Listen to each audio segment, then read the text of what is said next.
That's what I want. Haha. All right, we're back. Sorry about that, guys. Brief delay. For whatever reason, my microphone was not actually picking up anything. This guy over here. But hello, how is everybody doing today on this, lovely Tuesday? I don't know about you guys, but one of my New Year's resolutions was to try to be better about, water intake as it often is. And we got close. We got close to the gallon today, everybody. So hopefully we can crush that over the course of this stream. As he sips water from an empty glass. Let's fill this bad guy up. Anyway, so one of the things that I want to cover today, I think it's really, really important, and it's often something a lot of people get nervous about, and that's really the car buying process, okay?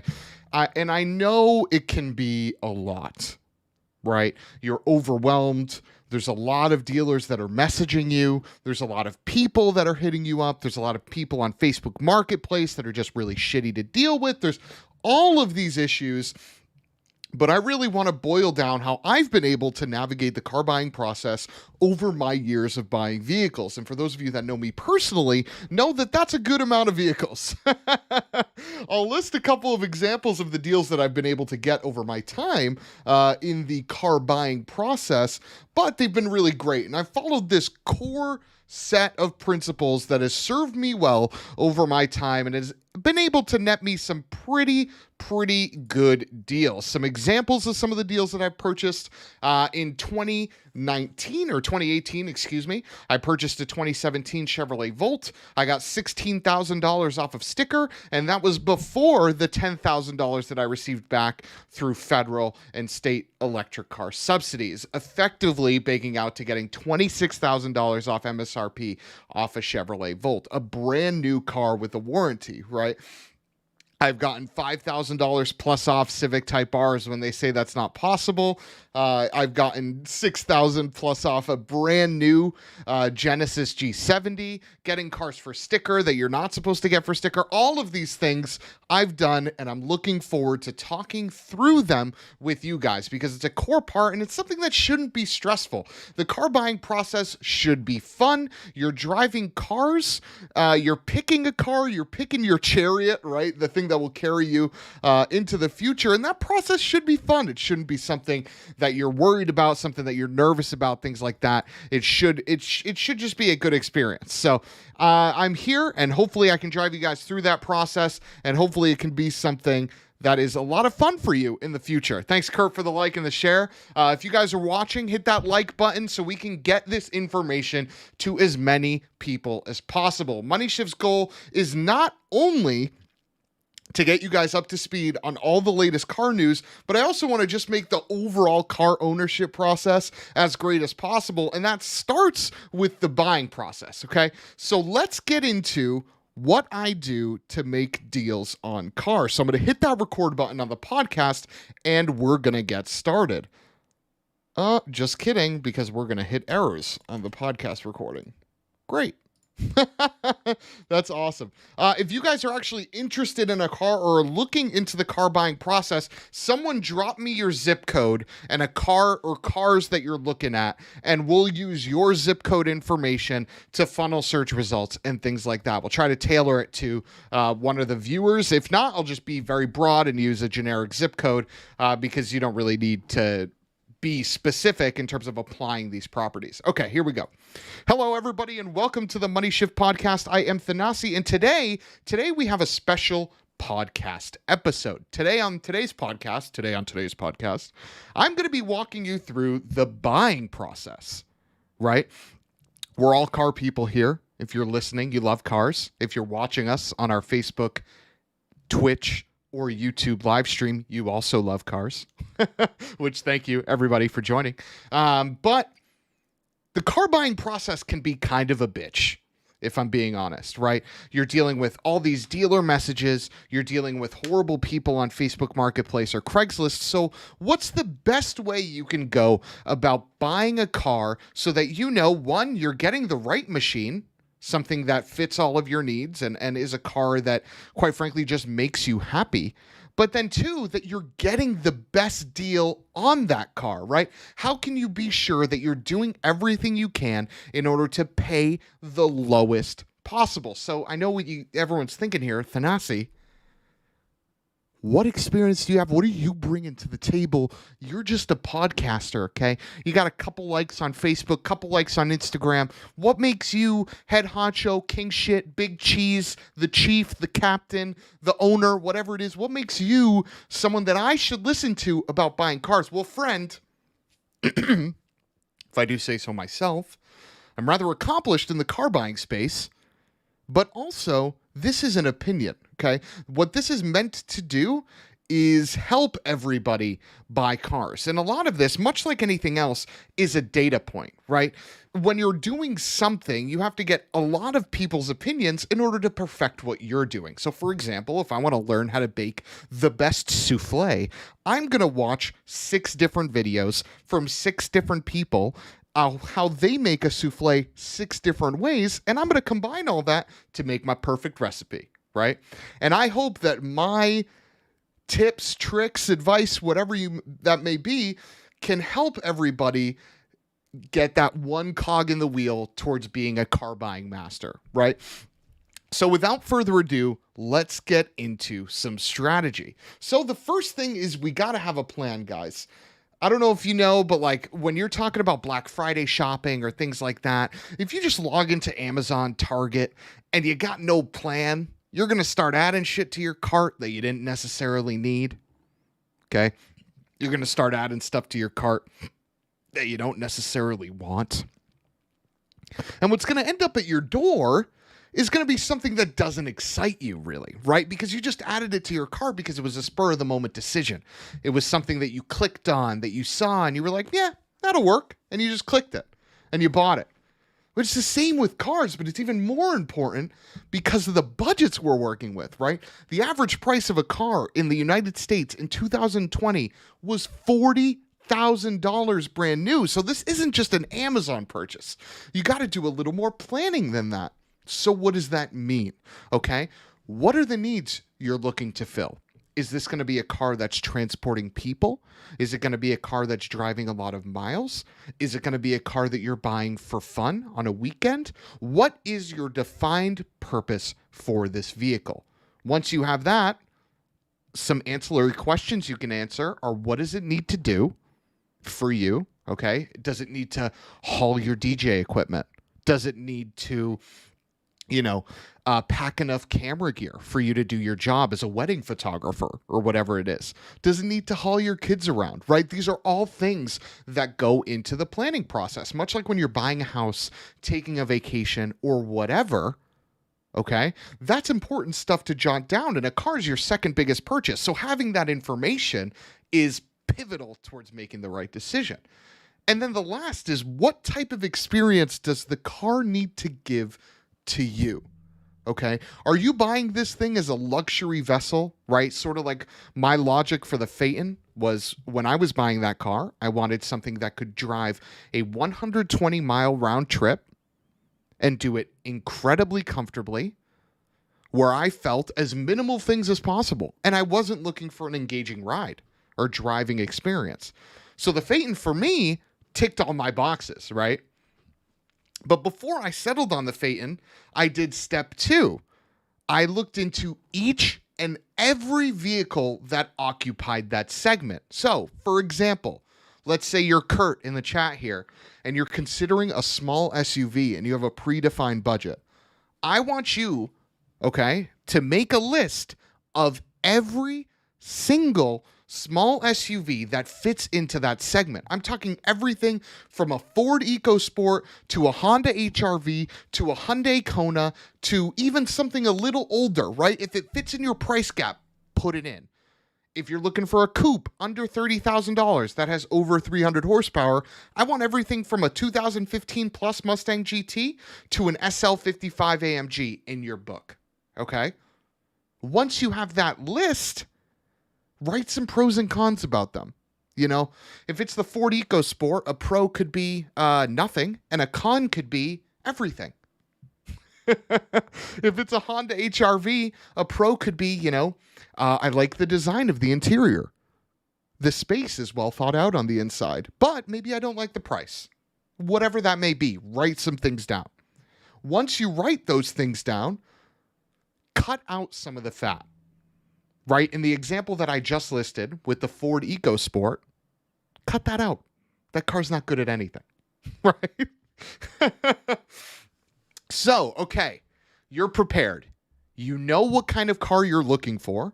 You've looked at every single car in that segment, and every is a really broad term, but you looked at a wide swatch of cars in that segment. You made a pro and con for those vehicles, and then you narrowed down the list. Okay, so what do you do with your narrowed down list? Where do you go from here? Now things start getting fun, right? Because up until this point, you've been doing everything online, you've been doing everything on a computer, or you've been watching videos, things like that. But what you haven't been doing is getting out there and driving. So now things start to get more fun because your homework is to go out and drive all of those cars on that list. So if you have a list of 5 cars, drive every single one of them, preferably as close to each other as possible so you don't fall into a recency bias type scenario where you just pick the last car you purchased, drove because it was just the last thing on your mind. No, you want to drive these things, block out a day, block out 2 days, go drive all of them. Now you might be thinking to me, Thanasi, what do I say to these dealers? How do I phrase that I'm looking to sort of narrow down the cars I'm considering, right? Because a lot of times people just think that dealers might be apprehensive to someone just getting a test drive if maybe they didn't have a need, want, desire to purchase that car that day. So without leading the dealer on, what is something you can do to get behind the wheel to narrow down your list? So one of the phrases that I often use, and that's worked for me throughout my entire car buying process, is just being flat out honest. It's walking into the door, it's talking to the salesman. Let's say I'm looking at a Civic Si, and I say, hey, look, I'm considering a Civic Si, a GTI, a Veloster N, an Elantra GT, whatever. You give your list of like a couple cars. And today and tomorrow is when I'm going to do my time to drive all of those cars. Now, the vehicle that I'm driving at your dealership is one I'm interested in. Okay. And you can say that if this car is the winner, that's the car I'm going for. Because that's true, right? In that fictional example, okay, where I say, hey, I want a Veloster N, a Civic Si, GTI, whatever. If I drive all of those cars and I decide on one, I'm going to reach back out to that dealer and say, hey, this was a car that won. This is the one that I'm going for.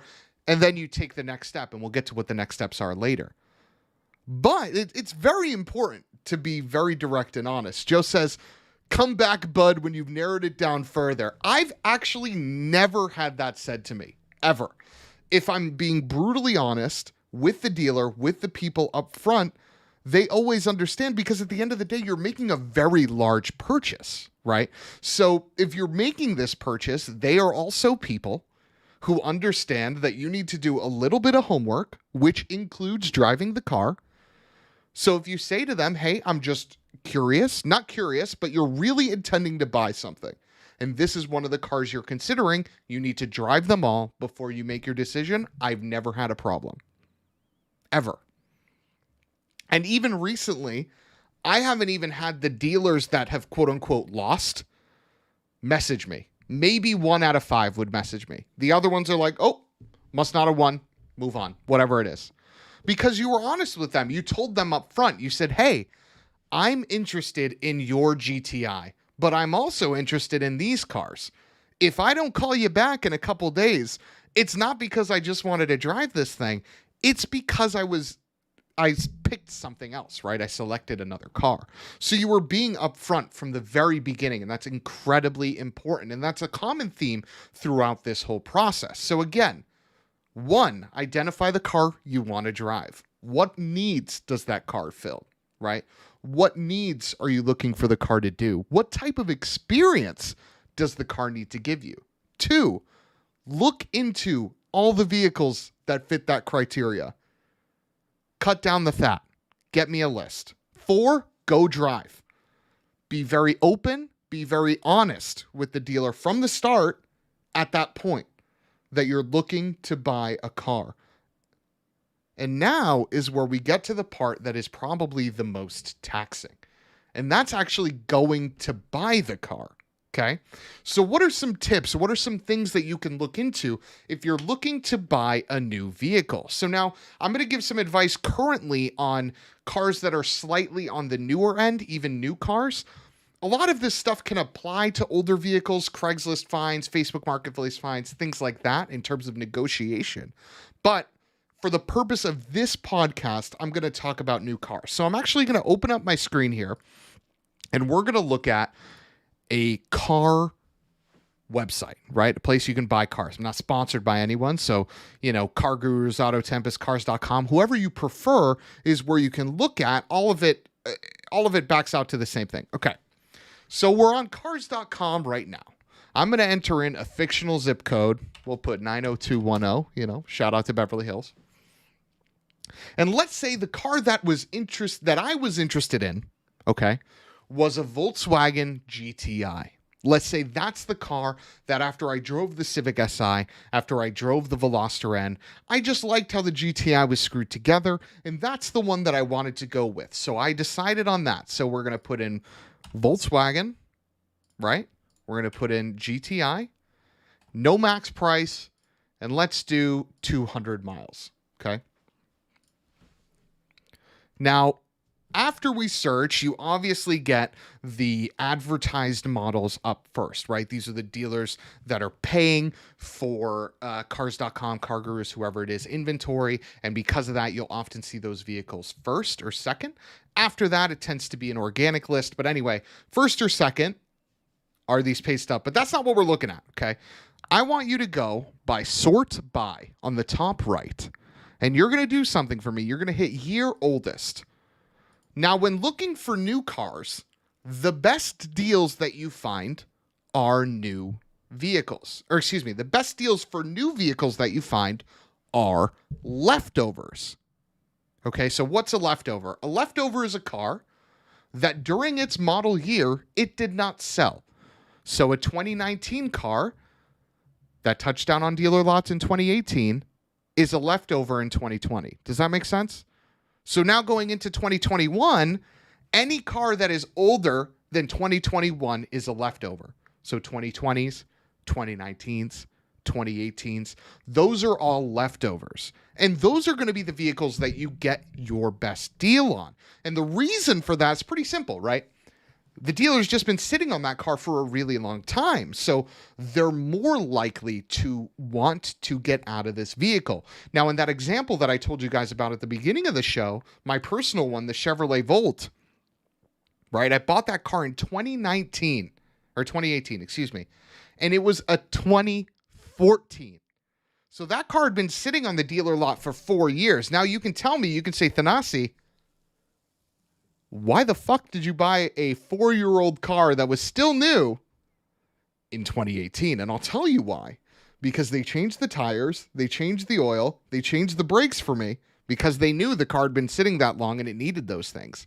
But after that, I was able to get the car's warranty right from that time, right? So that's a common misconception with new vehicles, so I'll just repeat that concept again. So if I'm buying a car, the moment I sign papers on that new vehicle is when the warranty starts.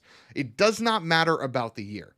So in the 10-year, 100,000-mile world that Kia and some other manufacturers, operate in, those 10 years start the moment you sign papers. They're not based on whatever year the car is. So it doesn't matter if you're buying a 2010 in 2021 or a 2021 in 2021. Both those cars have 10 years left on their warranty. We're cooking with gas now. This is where things are getting fun. So looking at this list over here, if I'm interested in a GTI and I'm particularly drawn to this generation of GTI, right? One that spans over the last couple of years from 2020 to 2017 particularly, then a leftover for me is perfectly fine, right? Because a 2019 GTI is the same as a 2020 GTI, right? They changed for 2021. So for me, it doesn't matter if I get a 2019 or a 2020 or a 2018 if it's new, because it's the same car. And that's the beauty in these deals, is because at the end of the day, you're still buying the same machine. So if you're watching us on Facebook, YouTube, or Twitch, you'll see on my screen right now that there are three, count it, three 2019 Volkswagen GTIs available in the United States. So if I was looking for a GTI, these are the ones to buy. And a good example is some of them have already been reduced. So two of these cars that I'm looking at, one of them had an MSRP of $37,000. It was a fully loaded GTI. Oh, David with the stars. Thank you, David. Hope you are well. I don't know why this star notification just went all over the screen there, but thank you for that. Appreciate it. Again, so that car had a sticker price of $37,000. This is a top of the line Autobahn model. So it has the leather, the navigation, the panoramic sunroof, all of that stuff, right? But it's reflecting as $31,000 already. And guys, if you're following this channel, if you're subscribed, if you're liking us, thanks John for the recent like, appreciate that. If you're liking this channel, you know, if there's one thing we don't do, it's pay sticker. So the price as advertised is your ceiling. So they've already reduced two of these cars by $5,000 to $6,000. Okay, so you're already not paying sticker price for these. And again, these are cars that are the same as their brand new models. Now, I know the Volkswagen GTI is new for 2021, but I personally like the MK 7.5 better. So for me, this makes sense, right? So, okay, let's say, Thanasi, I pick this 2019 black on black Autobahn GTI. What do I do next? Shout out to Santos Brewing Company with the like there. Appreciate that. What do I do next? Okay. What are the next steps? How can I be sure that I get the best deal on my brand new car? Okay. So you're going to have to do a couple things for me, a couple more. We got homework here. This is a big decision. It should require some time, right? You got to reach out to the dealer. I've done every time. Okay. Oh, Art coming in. All right. So Art, we're actually we'll try to tailor this to you. Telluride's going to be a little bit difficult because those cars are in high demand, but we'll see what we can find for you. Let's actually, we'll kick this back. So for those of you listening on the podcast, the next day, one of our has given us perfect. So there are some leftover examples here. These are 2020s. The car came out in 2020, right? So that's going to be a case where this is a little harder, but it's still possible. So these are all 2020 leftovers here. There's a bunch of them still. So I would reach out to one of these dealers, and if you have a trade-in, this is where it gets fun, right? Because again, remember our consistent theme of being direct and being honest and coming correct and being concise. So your messaging to these dealers is, hey, I'm Art. Let's say you have a trade-in, okay? You're going to know what that trade-in is worth 100% through Kelley Blue Book, through Edmunds, through Private Party, things like that. You're going to have an idea of what your car is worth on trade-in. So you're going to say, hi, I'm Art. I'm looking to purchase a 2020 Kia Telluride that you have in your inventory. I have a trade, and here's what I want. So you're going to say, I have a Volkswagen Phaeton. I want $10,000 for it. And I want your Kia Telluride for X. And you give your number. Let's say it's 45. Right? 46, 43, whatever that number is. But then you follow it up with being very direct, and I mean this, only if you're going to commit. It's saying that you're willing to make a deposit today and pick up the vehicle or get the vehicle shipped, whatever that may be. You're ready to put a deposit now. You've done your research. You know what you want, and this is it. You're ready to buy. These are your terms. So you got a couple things going in your favor, right? One, you're hitting on a car that's been on the dealer's lot for a little bit. So they're hopefully itching to get rid of this vehicle. Two, your terms very clear. I want this for my car, this for your car. Let's do it.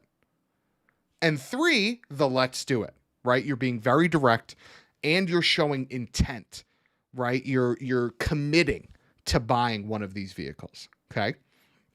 Which means, by the way, if they respond and say, deal, call us and put a deposit down immediately, you're doing it. You're not then renegotiating. No, you've talked about your terms. You figured out what your number is. You got it. You win. Okay, so an example of that could be reaching out right here to this green, which is, I think they call it moss for the Kia Telluride, this 2020 right here. Okay, it's reaching out and saying, you know, I have a 2005 Phaeton that I would like to get I would like to get $10,000 for it on trade, and you give the details of the car, 84K, premium audio, clean title, whatever features that you have that are worth it to the dealer that know that the car's either worth more or less. And then you say, like, I'm interested in your leftover. You're acknowledging that you understand that this car has been on the dealer lot for some time, right? Your leftover Kia Telluride. And for a price of, you can shoot for the stars, folks. This can be $42,000, which might sound crazy because it's $4,000 off a car that is in incredibly high demand. But remember, you're sending out what you want your deal to be. The deal that if the dealer responds to you and says, hey, come pick it up, you're okay. And Joe brings up a great point because this price is your out the door price. Joe says, I always deal with OTD only with trade. I never break it down between car and trade. I don't care if they give me $1 trade in or $15,000. It's all coming out of the same bucket, however they break it up. And that information is true. And that's actually something, Joe, you're jumping my gun here, if you will. But in this number, you're effectively trying to talk about your numbers are clear here, right? You want to get $10,000 for a vehicle and $42,000, which means your effective price that you're looking to pay is $32,000, right? That's your number. So to Joe's point, it doesn't matter if they give you $1 for your car and they give you $14,000 off this Telluride to make it $32,000. It doesn't matter. Right? There's a tax benefit on trade-in, as he also notes in the comments there. You're totally right, which is why there is some incentive to getting as much money as you can to trading in a car as opposed to private sell and pushing it. I mean, there are some extreme examples where, like myself and the Volkswagen Phaeton, I'm never going to get market value for the Phaeton from a dealer. So I have to private sale that car if I want to buy something. But if you have something more mainstream, then there is a tax benefit to trading in your car, right? So outlining these terms and being very clear is key to you even having a chance of getting your deal. And the next step is rinse, repeat, right? There were multiple, of course, cars.com is going to break. What a website. What a website. But if you remembered on that search, there were multiple Kia Tellurides. Shoot your shot. Because one of those is going to come back and be willing to play. Now, depending on how extreme you are with the numbers, which I tend to shoot really, really low. So for something like that, that was $46,000. Because I knew that that car was a leftover, I'd probably offer somewhere in the 30s and then figure out what I wanted to pay eventually, right? Because I'm going to shoot low because I know that that car has been hanging around the dealer's inventory.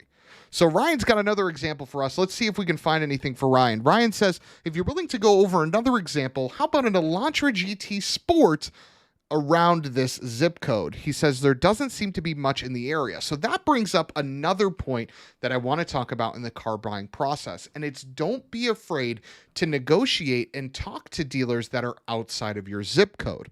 3 deals that I've made have been cars outside of Massachusetts. And one of them, I've met them. They drove the car. So it was, I have bought a 2014 Grand Cherokee diesel. Okay. Fantastic machine, by the way. And I bought that car from a Jaguar dealership in Pennsylvania because I shot my shot at the Jeep dealers around here locally, and they weren't playing ball. But this off-brand dealer, and when I say off-brand, I mean because it was a Jeep being sold at a Jaguar dealer. Okay. Because it was off-brand, they were willing to play ball. And what happened was they met me. I only drove an hour to Connecticut. They drove 5 up from Pennsylvania. We did the deal. I signed papers in a Whole Foods parking lot. It was fantastic. And I left. It was done. No problem. So especially if you're looking for a specific vehicle like an Elantra GT Sport, which is a phenomenal car, by the way, don't be afraid to search outside of your zip code by a little bit. So that's what we're going to do here. So we're going to go Hyundai. We're going to go Elantra GT, no max price, all miles. And we'll put in your zip code here. And let's not work on the page. Fantastic news. Let's try another website.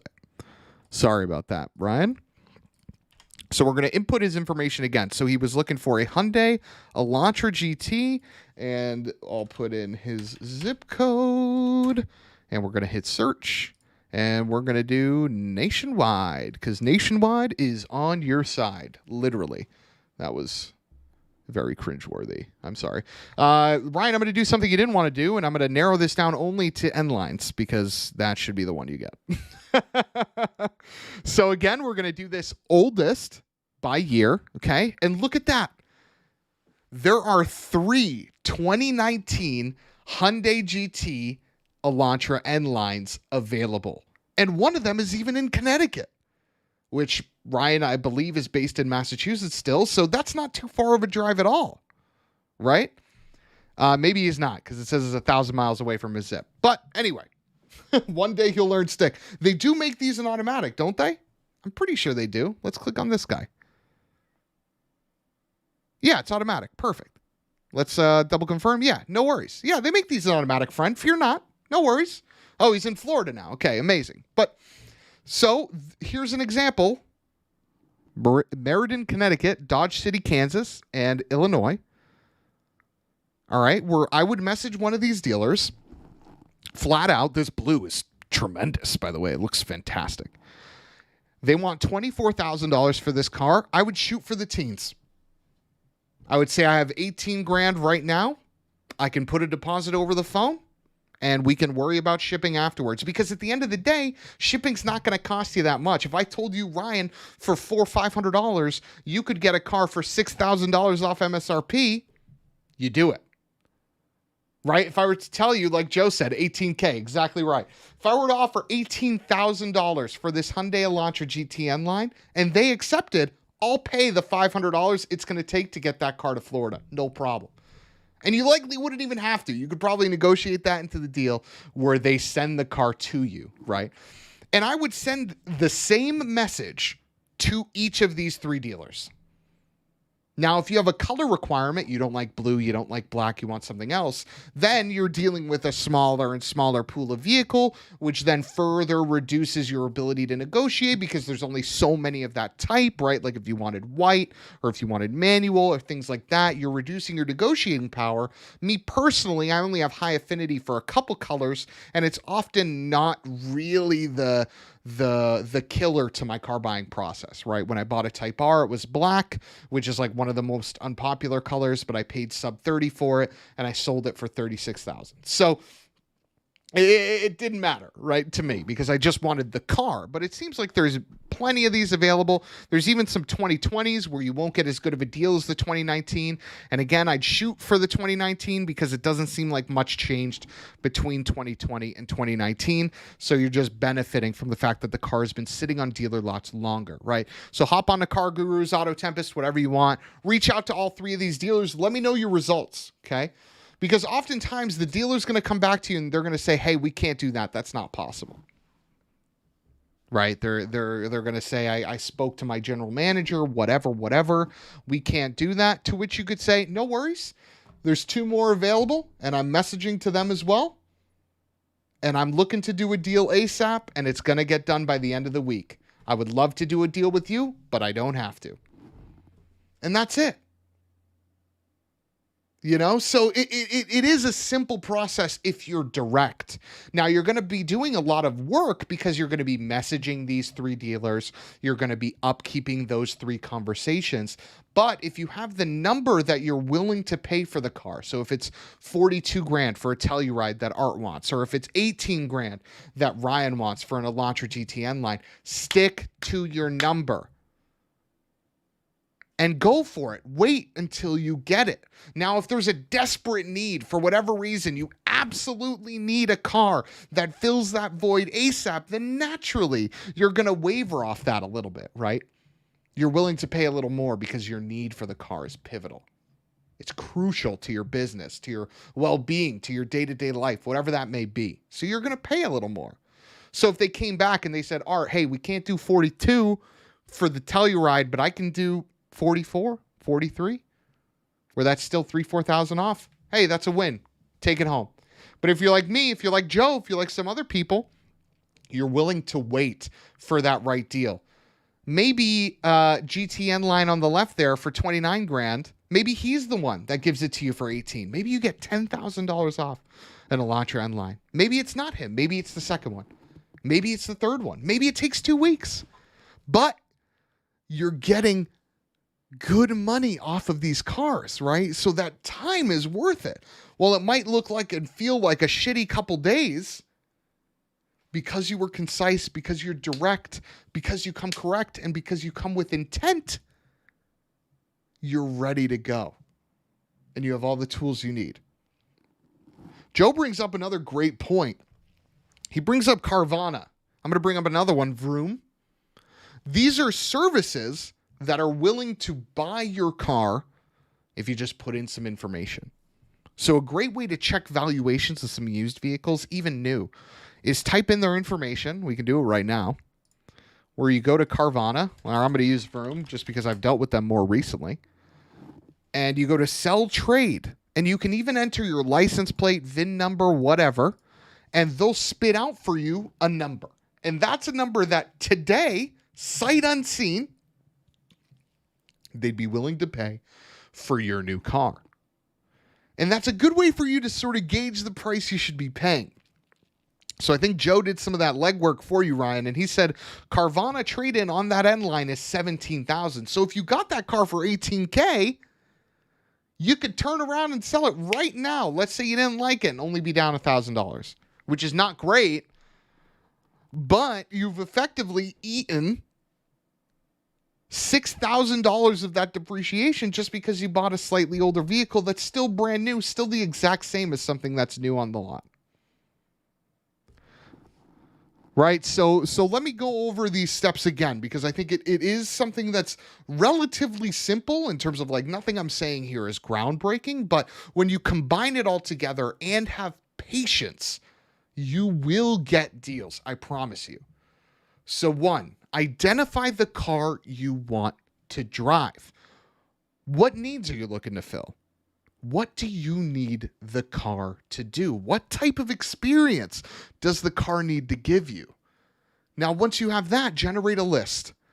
Look into a lot of vehicles that occupy that segment, regardless of brand. Especially when you're looking at new vehicles, a lot of cars are good these days. So if you're looking at small SUVs, don't exclude that Hyundai Kona because you think Hyundai's kind of shitty. It might surprise you. Maybe that's the one you go with. So generate a list. when you have that list, give me some pros and cons. What are some things you like? Maybe you like the infotainment in the Hyundai. Maybe you don't like the looks of the Kona, but you like the stats, so you'll still give it a drive. You'll still include it. Once you have that consolidated list, go drive.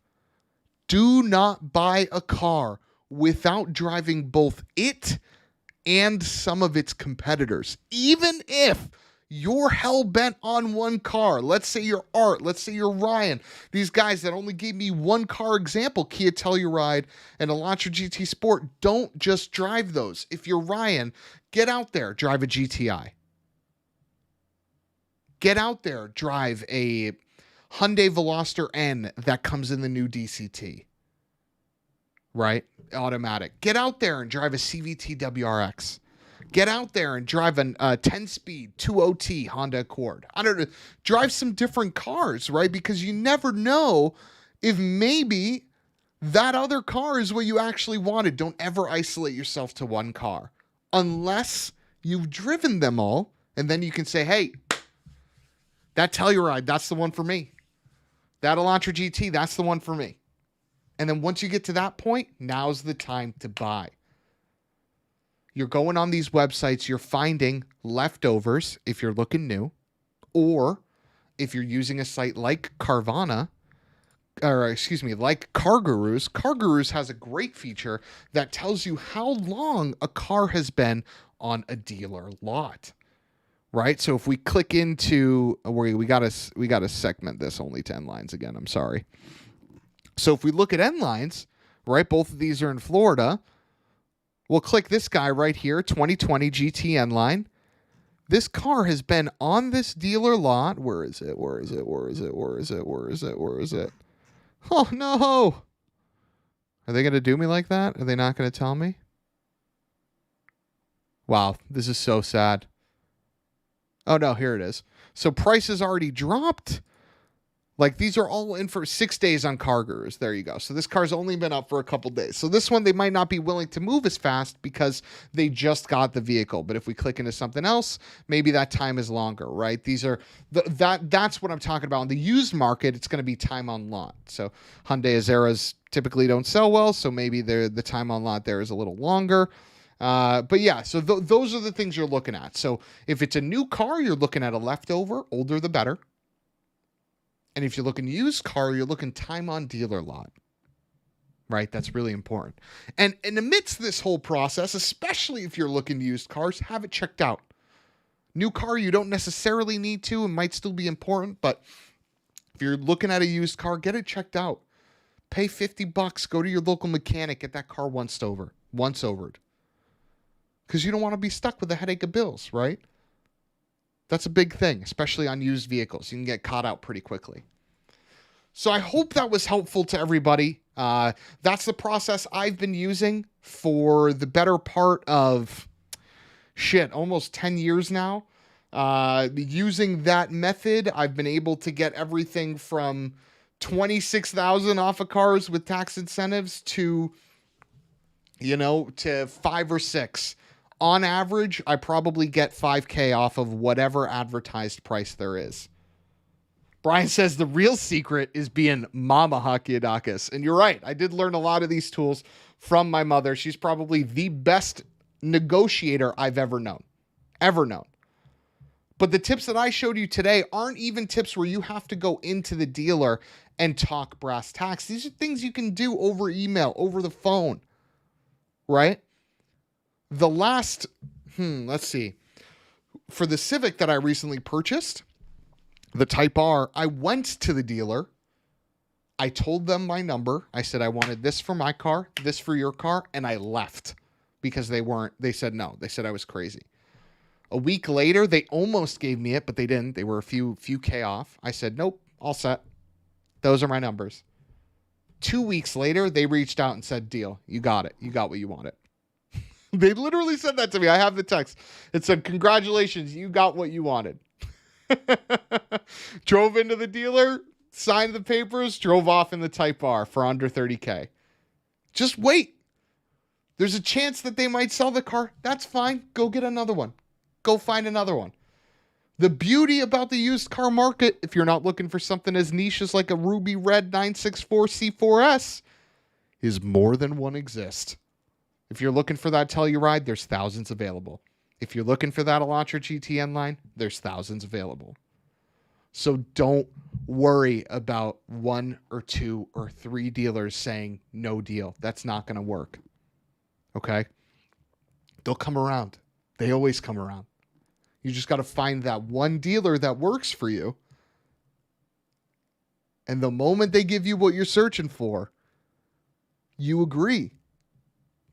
Right? Because if you don't, if you say, hey, I know you gave me the numbers I was looking for, but can you do a little better? That's kind of shitty on your part. You're being an asshole, all right? So stop it. Stop being an asshole. All right, we're going to get into some user questions now because I got a couple, so I'm going to pull up the IG and the Facebook here. The IG and the Facebook, yikes. But if anybody else watching has any questions, topics, debates that you would like to talk about, feel free to put that in the chat. Now is the time as we wind down the podcast here. So Jewel Runner on Instagram says, what company with capital takes on Tesla and the electric revolution that can win?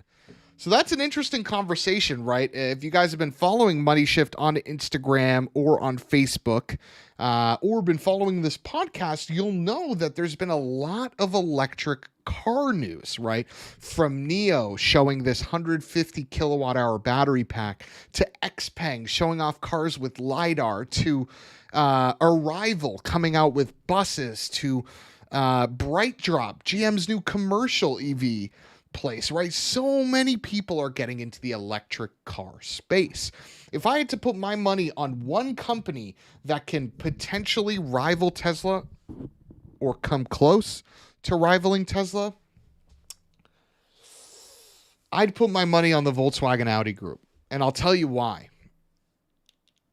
In the mid 2010s, so around 2015, Volkswagen was hit with Dieselgate.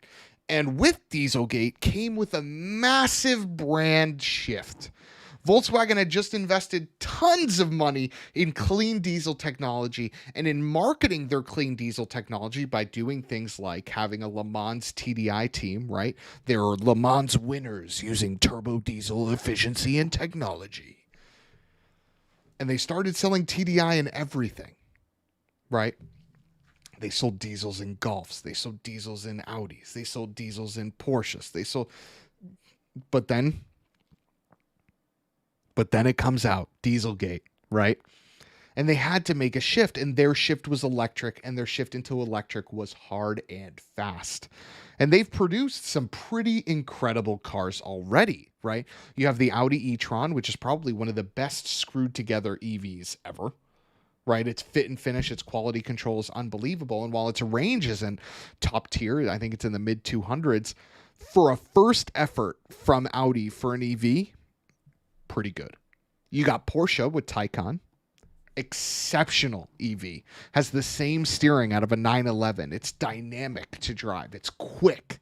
It gets 300 miles of range, but it's expensive. Although there is a base Taycan coming soon. And then you get Volkswagen with the ID3 and ID4. And now they're producing cars that are cheaper. The ID4 comes in around $40,000, and it still qualifies for the subsidies from federal and state governments. So in some geos like Colorado, you could get up to $12,000 after you're negotiating, right? So if you get that ID4 following this plan in a year, you get a brand new ID4 for $35,000, $34,000. Now that ID4 is $24,000, $23,000, $22,000 because you still have federal and state subsidies, right? It still qualifies for all those. And it's a fantastic car. It gets like 240 miles of range, rear-wheel drive. I think all-wheel drive is going to be available, things like that. So I would put my money on Volkswagen Audi Group in terms of having the potential to take on every Tesla model. Now, John brings up a good one. He says, not Lucid Air. And I will say, John, the Lucid Air is probably my favorite car that I'm looking most forward to coming out this year.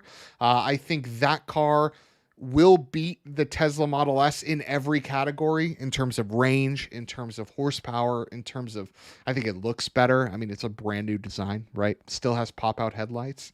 The lights kind of flick open, which is really, really cool. So I think they have the ability to beat the Tesla Model S. But if you're talking about a company that's going to take Tesla head on, I'm going to put my money on Volkswagen Audi Group there for sure. So Brian says, not enough interest in Europe in electric cars, in my opinion. Are you saying there, Brian, that Europe doesn't have a big interest in electric cars, or that people in the US don't have an interest in European electric cars? Because I will say there are some geos like Norway, Germany, and the UK now that are starting to get more and more and more EV subsidies and things like that. And because of that, sales have really skyrocketed in those geos. Like Norway, for example, I think the top selling car last year was a Model 3. And it's part of the reason why companies like NIO, XPeng, Li, things like that for electric cars are going off, because they're getting a lot of sales in geos like Norway.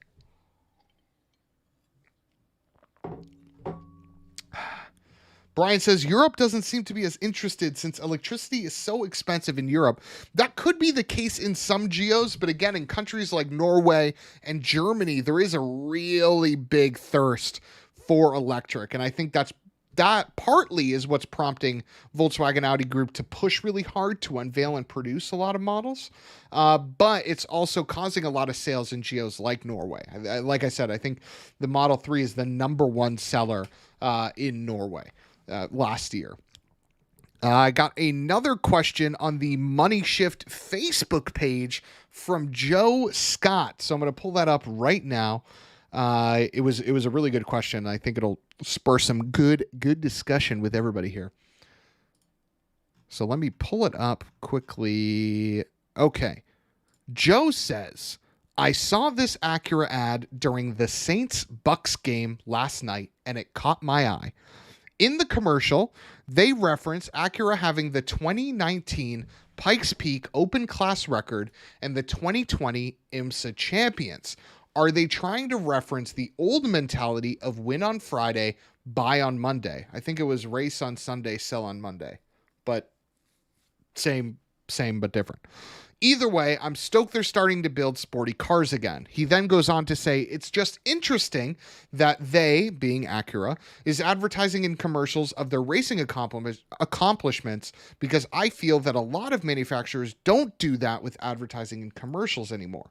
So if you guys haven't seen the advertisement that he's talking about, it shows a TLX Type S. I can actually play it on the screen for people that haven't seen it yet, because it's just it's a 15-second ad, so we'll pull it up here. But it shows a TLX. It says it has available super handling all-wheel drive, double wishbone front suspension, 272 horsepower, and that it comes from them being IMSA champions and them being Pikes Peak champions. So it comes from the people that developed those cars. And Joe makes a good point. There isn't a lot of automakers anymore that use their motorsports efforts in advertising, but it is important to say that advertising overall does come out of a lot of companies' marketing budgets. So I'll play this again for those of you that are watching on the live stream, because it was quick. It's only a 15-second ad, so it's nothing crazy here. But yeah, so like I was saying before, a lot of motorsports comes out of companies optimizing. Jesus, that was English. A lot of motorsport comes out of companies' marketing budgets. And the reason for that is because they say, we're getting our name out there. There's a lot of branding and things like that. There's only a few companies that leverage motorsport as a form of R&D. Toyota is a prime example of that. Their Le Mans hypercar program actually comes directly out of their R&D budget, because the information that they learn and gathered from that hybrid system, in terms of its reliability, in terms of its ability to generate performance for their vehicles, has been directly applied to road vehicles, right? So the hybrid system in the Prius and the Corolla and things like that, the reason why it's as good as it is because of the fact that they did racing, right? It's part of it. At least that's how Toyota justifies its motorsport effort. And it's the reason why Toyota has pulled out of other motorsports like Formula One and like other things, right? Because they don't feel like that is a good use of R&D. The knowledge that they're going to get from a modern Formula One car, they feel as though it doesn't water down to their road cars quite like the Le Mans hypercar program does. Interesting, right? So I don't know. Will other brands do it? I hope so. I mean, I think there's a lot of brands that have storied racing franchises that could leverage their racing efforts. I think Porsche is another one that does this with their 911 often. Oftentimes you'll see an ad with the 911 either winning a Daytona 24-hour race or something like that and saying, hey, we're the people that made this. You should buy our 911 because it kicks ass because we kick ass, things like that, right? So there's definitely some more that do it, but not all. But I do agree with Joe when he says that it is exciting to see Acura producing fun cars again. I mean, hell, even the new MDX has double wishbone suspension, which is pretty cool to have on an SUV. And hopefully it means that it's one that's slightly more sporty than the laissez-faire bullshit current version one that we have that's just a people hauler, right? And hopefully with the introduction of their new Type S line again, we can get back to having fun Acuras because let's be honest, the 2000 to 2008 era of Acura was like tops. From the TSX being as good as it was, to the TL having a really good Type S variant, to the RSX, to the tail end of the Type R, right? That's when Acura was at its peak, was when it was making cars that had a pulse. You know, so that was really exciting. Great question from Joe. Really good ad there. So it was great to watch that, especially knowing myself being in the marketing space. It's always fun to watch an ad and see what they can do with it. So without further ado and any questions, I appreciate you guys for taking the time and for joining the podcast today. Hope this was valuable. If you guys use any of these tips, any of these tricks, anything like that, or have any more questions on the buying process, what to look for, things like that, hit us up. Message me on Facebook on the MoneyShift Facebook page. DM me on Instagram at MoneyShift_. Definitely do all of that because I'm always open and willing to helping anybody else because, as I say quite often, helping other people make purchases makes me not purchase anything myself. Right? If I'm helping Brian look for a car, if I'm helping John look for a car, if I'm helping Joe, Ryan, whoever, any of our listeners, right? If I'm helping you guys find a car, that means I myself am not buying something. So that's great news for someone who changes cars very frequently. I'm always down to help anybody, or if even you're thinking about something, if you're like, hey, Thanasi, like this is overall what I'm looking for, MoneyShift is always down to lend a hand because there are cars maybe that you aren't considering that maybe you should. Brian says, just so you know, I think stars are down. I'll check into that and let you know. I appreciate you for letting me know. And thank you to everyone that has tuned in to the podcast today. We record every Tuesday at 7 p.m. Eastern Time. You can find the stream on Facebook at MoneyShift. You can find it on YouTube at MoneyShift, or even on Twitch at MoneyShift_. So we are everywhere. So I'm going to sign out from the podcast. We're going to keep the stream going for a little bit, hang out with the members in there. But thank you, everybody, for tuning into the podcast. I will see you next week. Goodbye. Awesome. That was great. Super great. In terms of car news, for you guys that are still tuned in, that leverage MoneyShift for car news, I'm just going to pull up our Facebook page where we're making 2 posts a day. We're trying to keep everyone up to date, in the know, on podcast stuff, on car stuff at all times. So we'll see. So let me pull up the Facebook page and let's go over some news because some actually really, really cool stuff happened this week. But I was just super jazzed about talking about the car buying process, especially coming out, hopefully, of this sort of like COVID time, right? Really turning to the car buying process is going to be something that a lot of people are doing as more people buy cars. So having those tips, having those tricks, something I love talking about. So figured I'd talk about. Thank you everybody for tuning in. Appreciate that. So looking at, dude, have you guys seen this? This is bullshit, right? So remember one of the rants I had a couple weeks ago talking about how modern cars are just too damn fast? Here's Exhibit A, right? This is a 765 LT, which for whatever reason McLaren needed to make a faster version of the 720S, so they made it a little longer, a little wider, a little more powerful. It does a 9.3 at 150 miles per hour stock on 100 octane gas. Stock. And on pump gas, it does a 9.4. What in the actual hell is going on with the world? If this thing can do 0 to 60 in 2.1 seconds as a petrol gas-powered car, and it can do a quarter mile in well under 10 seconds, maybe even 8 when they figure out more things about this car. That's fucking bonkers. Another thing that came out this week was this new hypercar entry by Bikeholes. That's how I'm going to pronounce them because I don't know actually how to pronounce them. This is the road variant, if you guys can believe it, if you're still watching. By the way, hit the like button. Don't forget to follow, guys. We're almost at that 600 mark on the follow side of things to the page. So if you haven't followed already, you're enjoying automotive news content, hit that follow button, hit that like button. It helps the stream grow. We increased like 60 some odd followers last week, so that was really nice. And super key to see, but keep that going. Love the growth of the page. So thank you guys, everybody, for liking, subscribing, and things like that. But don't forget, if you haven't already and you're enjoying the page. So more on this. This uses a naturally aspirated V8. This specific one, the road variant, uses electric power as well. So the racing car right here makes 680 horsepower, naturally aspirated V8. But the road car makes over 1,000 horsepower because it pairs that V8 with a pair of electric motors. Because why the fuck not? Why not would the road car be faster than the race car? Why not, right? I really, really do like how this thing looks. Brian says I'm into that. I totally agree. I think this thing fucks super hard. It's a really nice looking car.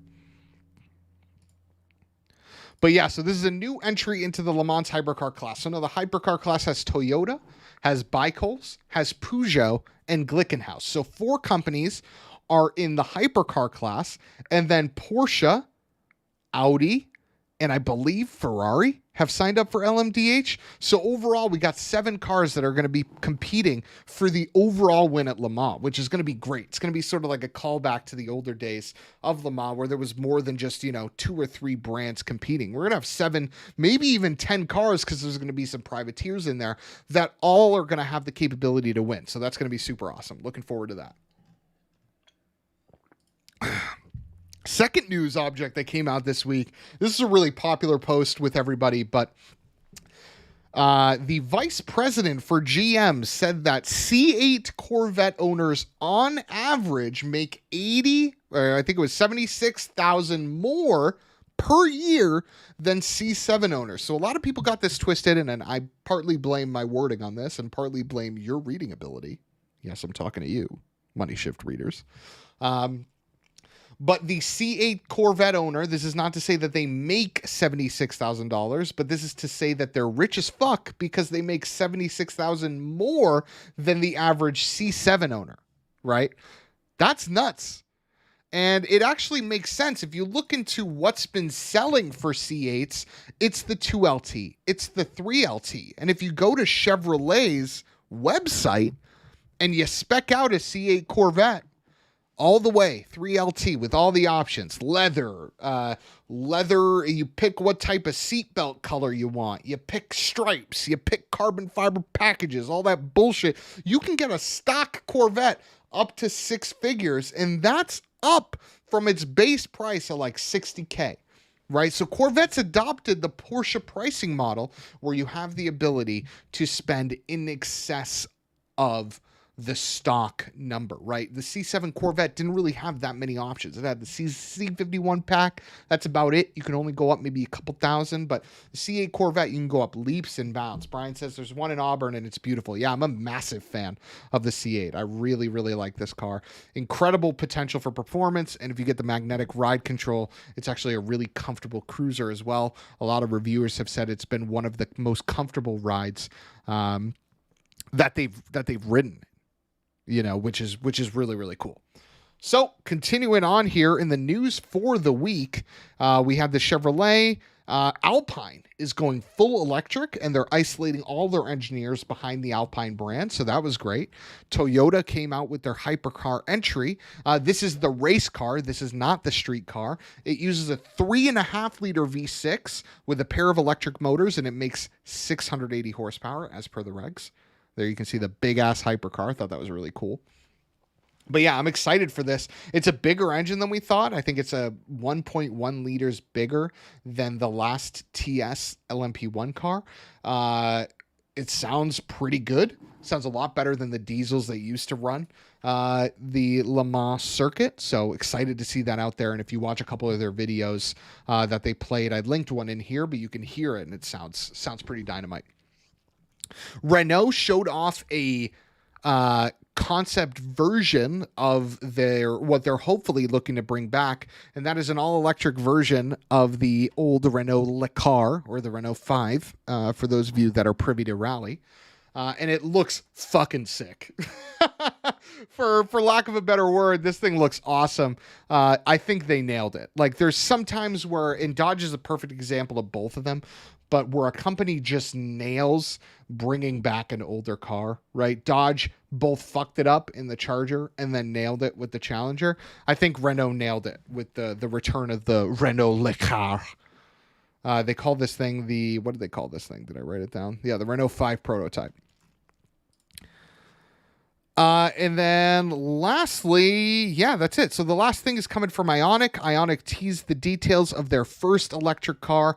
I told you guys in this post, but what Ioniq is Hyundai's new electric car brand offshoot. So every car that is Ioniq is going to be a Hyundai, but it's going to be an all-electric Hyundai. So they're creating a whole new brand for their electric cars. They showed us the stats. It's going to have over 300 miles of range. There's going to be a solar roof option, which they previewed in the Sonata, which will generate some mileage, not much here, but anything is better than nothing. It's going to be all-wheel drive. It's going to do 0 to 60 in 5.2 seconds, and it's going to be capable of quote-unquote ultra-fast charging, which means at specific stations in 5 minutes, you'll get 60 miles, which is pretty solid. I'm unsure that Hyundai needed to create a specific brand. Will puts it pretty well here. He says, I don't think they need a new brand. It'll confuse the average consumer. But then there's others like Corey that say it's a great idea because things like Genesis were also a good idea. What do you guys think? Was it worth it? Is that something they needed to do? Or could they have sold this as a Hyundai and people would have bought it? I personally think they didn't. I think they needed to switch it up. But we'll see. We'll see what it looks like. Other news that happened in the space, Kia showed off a bunch of electric cars that they're going to be making. They're really previews for it, but we'll see. Yeah, Brian, it's a one-piece toaster. You're totally right. But I think that's where we're going to call it today for the podcast. This was a really, really good one. This was one that I was very happy to do and really loved the engagement from everyone. So thank you guys for tuning in. Thank you guys for contributing. And thank you for the stars today. Super appreciative. And again, if you like the content, hit that like button, hit that subscribe. Helps the stream a lot. Helps us continue to grow. And I look forward to doing more of these for you guys. So thank you, everybody, for joining on the live stream. I will see you next week, Tuesday, 7 p.m. Eastern. Yep, Brian, I'll see you next week. Where we'll have this week's car news again and potentially maybe some history. Maybe we'll go over some cool shit that you guys should definitely know about. And the moment this computer is fixed in terms of having the ability to stream games without looking like Wallace and Gromit on your TV screens, we'll be doing streams on Wednesday as well where, we can kick back, play some games with everyone and talk cars, just hang out. Because that's what this podcast is about. That's what this channel is about, is just talking cars, not only keeping you guys up to date with new car news, but just hanging out and talking cars as we all love to do, and playing games. Who doesn't love to play games? So thank you guys for tuning in this week. I will see you next week.